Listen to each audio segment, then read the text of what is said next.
Jack শার্লি auto timing plain machine. এটাকে control বক্সটাকে আমরা পরিবর্তন করব। এটি একটি পুরাতন কন্ট্রোল বক্স।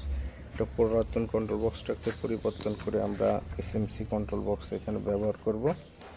এখানে মোটর, প্যাডেল ইউনিট এবং কন্ট্রোল বক্স আছে। এটা মেশিনটা অটো টিমিং, এটা পূর্বের মতোই আবার কাজ করবে। তো এখন আমরা এটাকে পরিবর্তন করে কনভার্সন করব।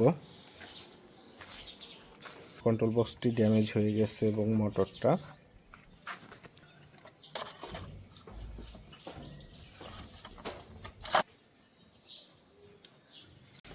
আমরা জ্যাক শার্লিকে পূর্ণাঙ্গভাবে এটাকে কনভার্সন করা হলো পূর্বের কন্ট্রোল বক্সগুলো পরিবর্তন করে। এখন আমরা মেশিনটা রান করে দেখব। প্রেসার ফিট কাজ করে, ব্যাক স্টিজও কাজ করে, ফুট লিফটিং কাজ করতেছে।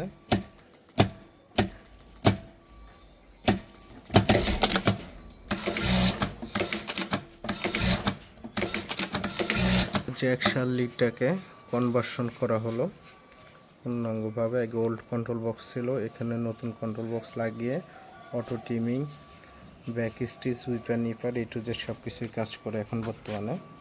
আপনাদের যে কোনো অটো প্লেন মেশিনকে ডিরেক্ট ড্রাইভ করতে পারবেন। এটা পূর্বেই অটো মেশিন ছিল, কিন্তু কন্ট্রোল বক্স মোটর ড্যামেজ হয়ে যাওয়ার কারণে এই মেশিনটা ড্যামেজ হয়েছিল। আমরা এটাকে নতুন control box, motor, pedal unit এবং পুলি লাগিয়ে এই মেশিনটাকে রান করা।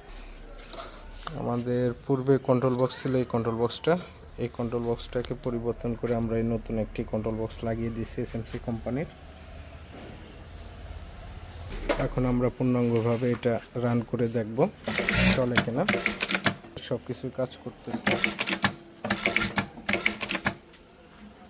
কোনো অটো প্লেন মেশিনকে ডিরেক্ট ড্রাইভ করতে হলে আমাদের সাথে যোগাযোগ করতে পারেন সোহাগ ইঞ্জিনিয়ারিং অ্যান্ড ট্রেডার্স।